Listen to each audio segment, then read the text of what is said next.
وآخر دعواهم أن الحمد لله رب العالمين۔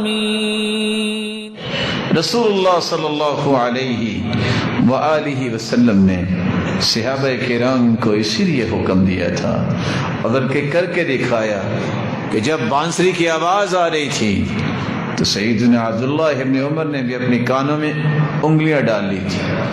کہا میں نے اللہ کے رسول کو ایسے ہی دیکھا اور پوچھا آواز آنا بند ہو گئی ہے؟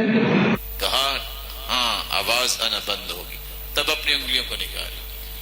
آج پہلی سب میں نماز پڑھتا ہے، کسی بھی رشتہ دار کی شادی ہوگی، دوست کی شادی ہوگی، کسی پارٹنر کی شادی ہے یا کسی بڑے مالدار کی شادی ہے، جائے گا، گانے بھی ہے، فائرنگ بھی ہے، سب کچھ ہے، بیٹھا ہے۔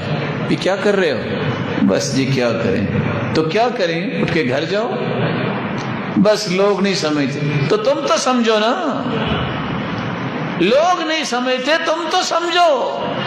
وَإِذَا رَأَيْتَ الَّذِينَ يَخُوضُونَ فِي آيَاتِنَا فَأَعْرِضْ عَنْهُمْ حَتَّى يَخُوضُوا فِي حَدِيثٍ غَيْرِهِ۔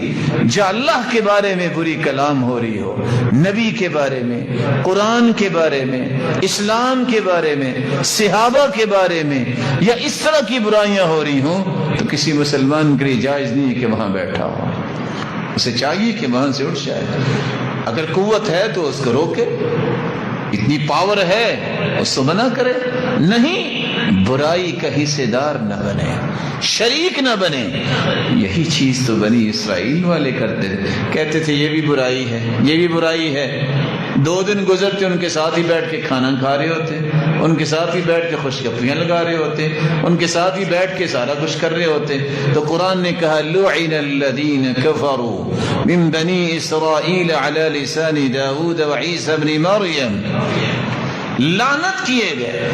سبب کیا ہے؟ كانوا لا يتناهون عن منکر فعلوه، برائی کو دیکھتے منع نہیں کرتے تھے۔